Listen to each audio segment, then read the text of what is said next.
This is Frodo. Frodo, what's your favorite book? I like to read to him a lot. Frodo and I read together a lot. He really likes when I read him Lord of the Rings because his name is in it, and he also likes when I read stuff that's in verse, like poetry or Shakespeare, because the pentameter is like got a nice rhythm for him to groove to. You can tell he does not want to be here right now, but he's also not trying to get out of my arms at all. Like, he's pretty much just laying on top of me. Hi, my name is Sarah. So today is a very special day because I am gonna be talking about my favorite book series when I was in 7th grade, The Selection by Kira Cass. Oh boy, do I have a lot to say now. This year I decided to read my favorite books from like 2013, 2014. There are a lot of books I had on my shelf that I have heard people say are terrible, and they probably are, but I wanted to tell for myself. Obviously there's gonna be spoilers in this video, so if you don't want to get spoiled, I don't care what you do, but don't get mad at me if I spoil something for you. So if you weren't aware, we have The Selection, The Elite, The One, and then I also have Happily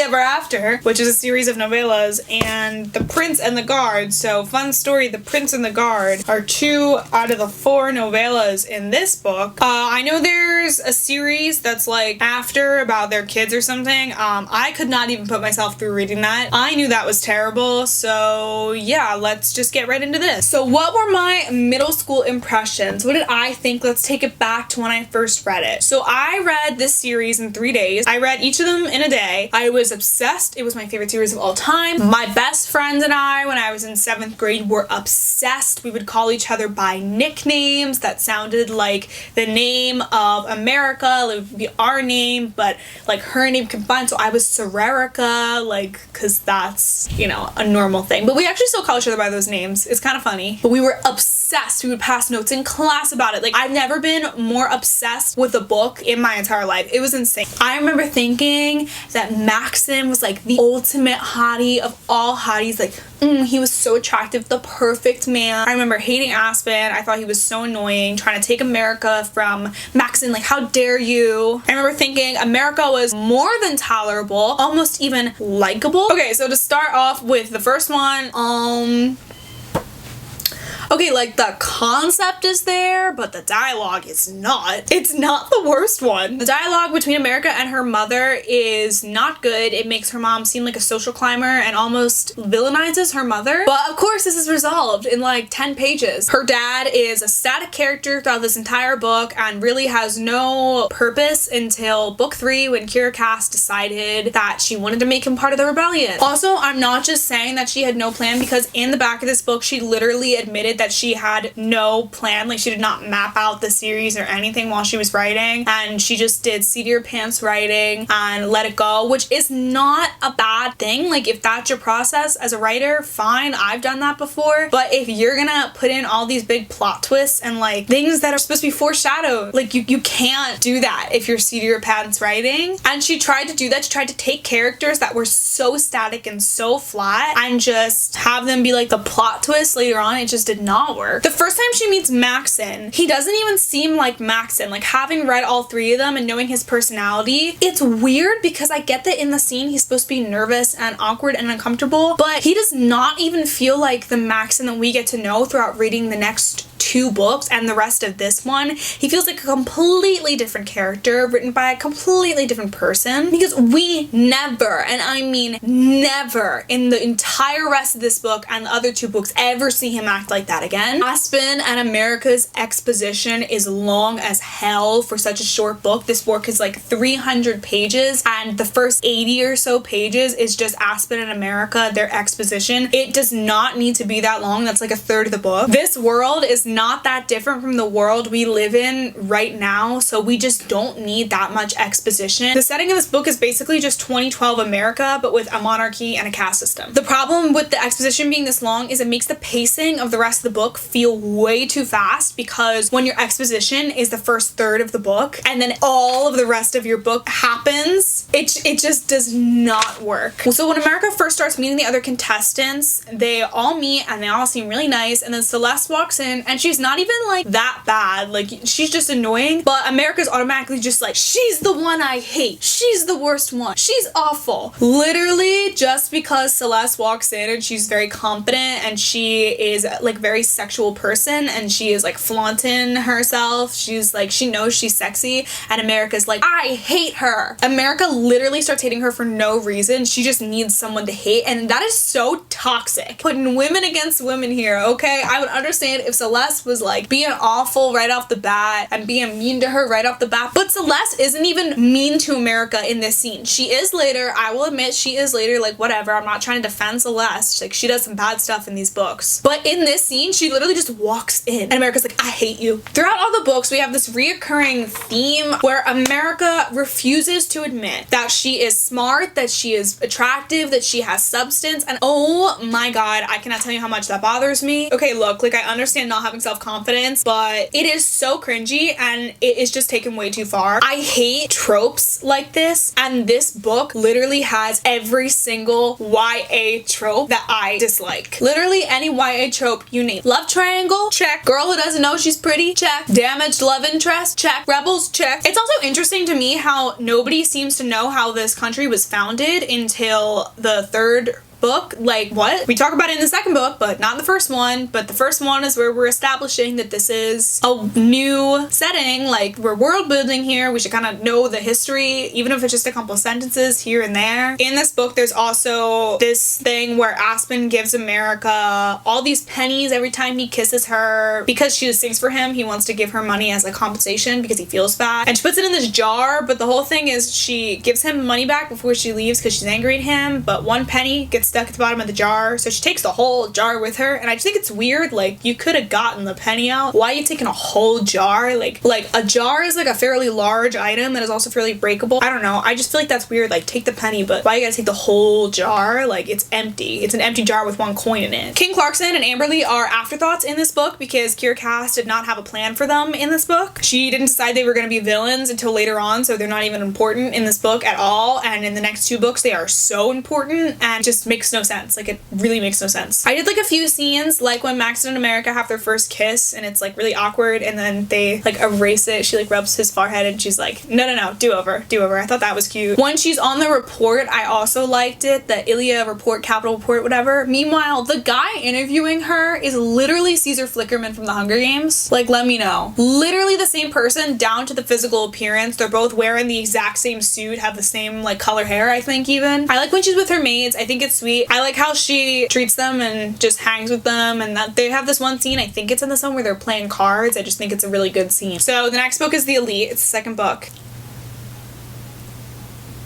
This book made me want to throw up.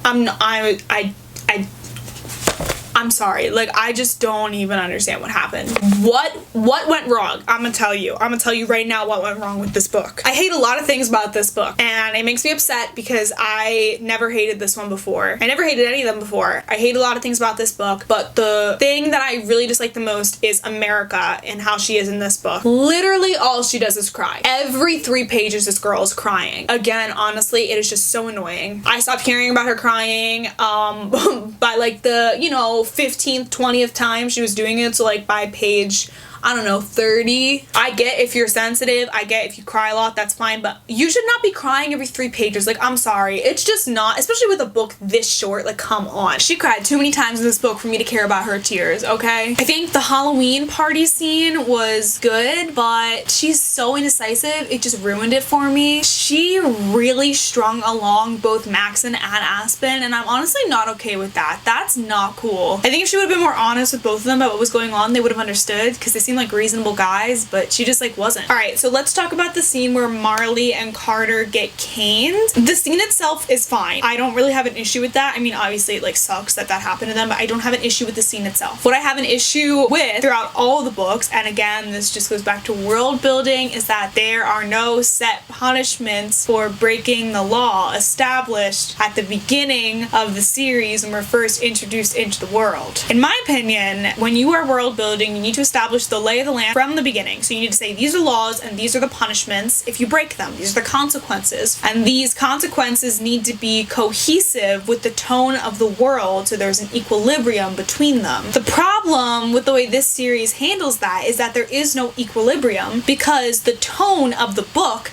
doesn't feel like a dystopian. Hi, this is Editing Sarah. I just wanted to clarify. So what I meant by this was that this book is not a dystopian, and yet the punishments that are put out in this book are punishments that you would typically see in a dystopian, but because the tone isn't dystopian, it like doesn't make sense to have that kind of a punishment in this kind of book. This book is basically The Bachelor, and you wouldn't have like whipping and caning on The Bachelor. It just doesn't really fit, in my opinion. In a dystopian like, say, The Hunger Games, you expect a punishment for any crime to be severe, like whipping or killing people, because the government is known to be corrupt. It is known to be a dystopian book. This is not a dystopian. This book is basically set in our world, just with a monarchy and a caste in our modern era. So the punishment does not fit the crime in relation to the tone of the books. The scenes I did like in this book, I liked when her family comes to visit. I thought that was cute. I loved the whole thing with her little sister, and I liked the scene in the bunker with her and Maxon. The one. America takes no initiative, and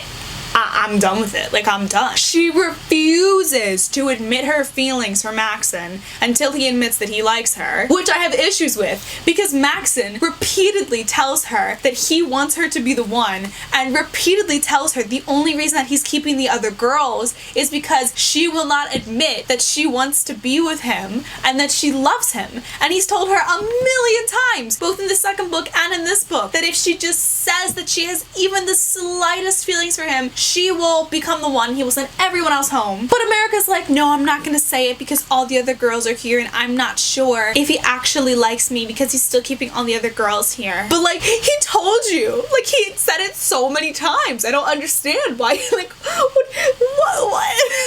Aspen in this book can choke. He's literally the worst. He just makes the whole situation with her worse because he plays off the fact that she is indecisive and she doesn't want to admit her feelings for anyone or make a decision ever, and he just like takes advantage of that. I love the scene where Maxon and America are on the roof and he calls her out on all her BS. Like, yes, go Maxon. Someone needed to call her out. Someone needed to confront her, and he does, and I was like, finally, yes. There's this scene in the book where Maxon and America both meet with the leaders of the rebellion, and I really enjoyed it because I think Maxon really shines in this scene in a way that he hasn't so far in the series. The series keeps referencing the fact that Maxon is going to be this amazing ruler, and yet we never get to see what kind of king he's going to be until this moment. I really wish that we had more opportunities to see him take charge and to see him in this kind of position because he's a smart guy and he has good ideas and he has already been putting things in motion for when he becomes king, and I wish we got to see more of it. Chris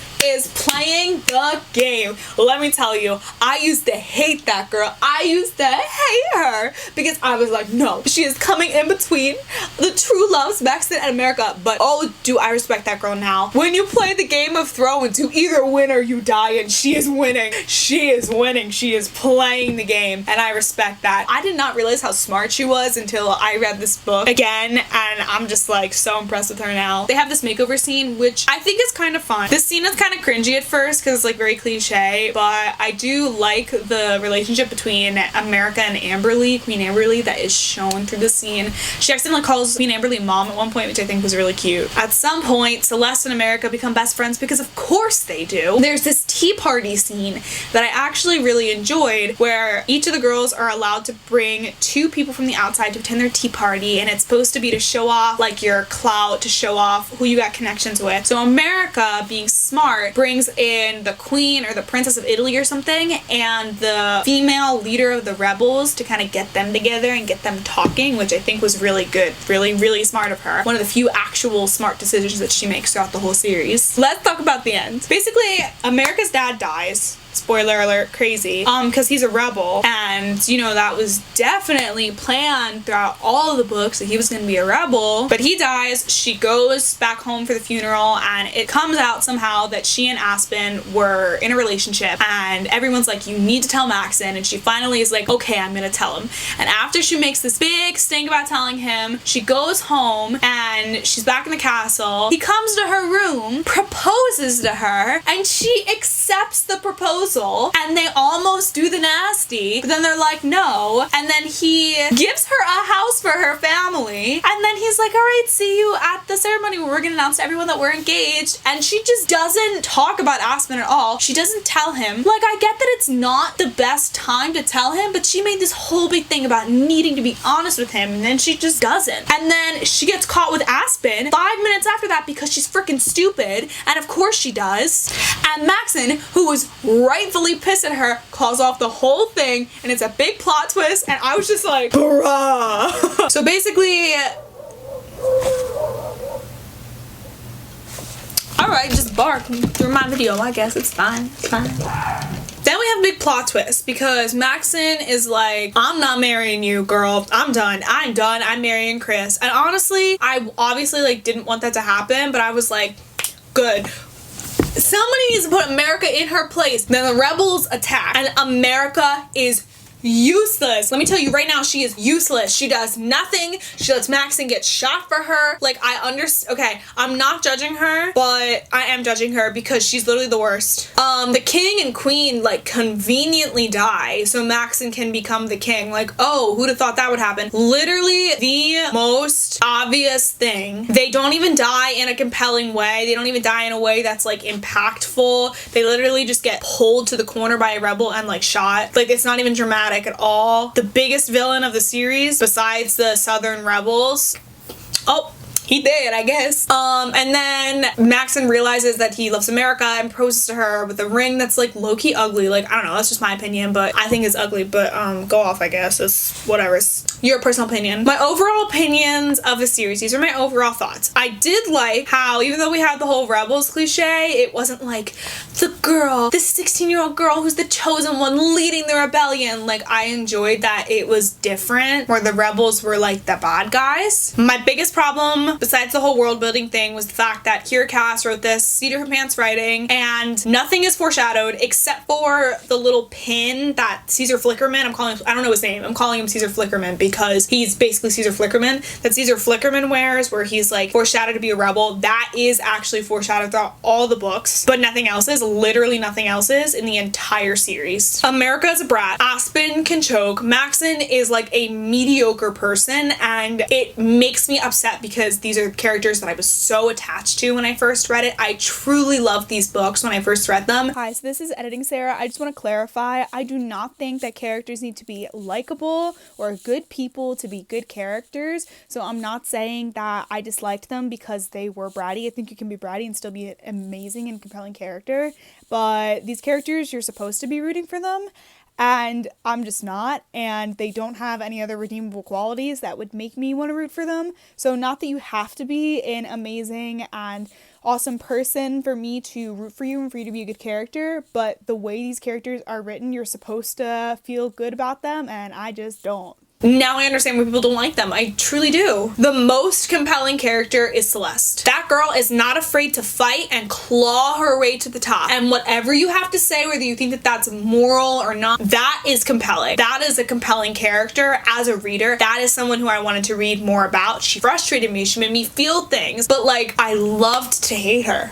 I truly did. She was great. She has a motive in every single book, and it's the same. She develops as a person, as a character, and she is savage, and I love it. Sis puts glass in Elise's shoes, okay? Like, obviously, that's not a nice thing to do, but savage. And then she dies, because of course she does, because we can't have nice things, apparently. America, every time that someone talked to her about being the queen, she was like, I don't want the crown, and all I could think was Jon Snow. Jon Snow being like, I don't want it. like, girl, don't even. She's just the worst. I'm not even sorry. She's the worst. I really can't with this series. Honestly, it will always have a place in my heart, but it's kind of trash. I'm not gonna lie. I didn't even reread the novellas because what was the point? There was no point. I only reread the one where Maxon and America like talk about her being pregnant, and it's just like, there was no point. So overall, my overall ratings of these books, solid 3 stars for all of them.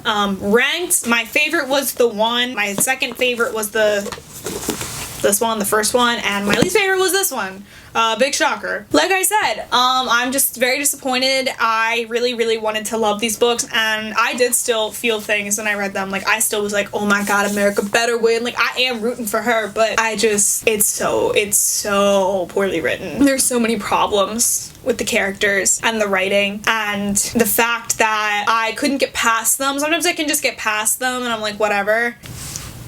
I really couldn't for this. I tried, I could not. I texted my friend who I used to be obsessed with the books with, and I was telling her my thoughts, and she was like, yeah, like, we both kind of agree. Like I said, they will always have a special place in my heart, but it's just, I did write an 11-page review in my notebook about this book. 11 pages of me scribbling furiously, nonstop, about how much I disliked this series. That is the selection revisited video. I hope you enjoyed it. I know this was kind of a rant review, and I apologize because I really don't like to do those, but I also think that there's no point in me having an opinion if I'm only going to talk about things that I like and only say good things about books. I don't think that anything I say would be credible if I didn't talk about the negative. These are just my opinions, obviously. If you love these books, good for you, and keep loving them. Honestly, I remember when I was younger, I would always hear people talking about how bad these were, and it would make me really upset, and I don't ever want anyone to feel bad. These are just my opinions, and as I've grown as a reader and as I've grown as like a person in the world experiencing life, I've just come to these with a new perspective,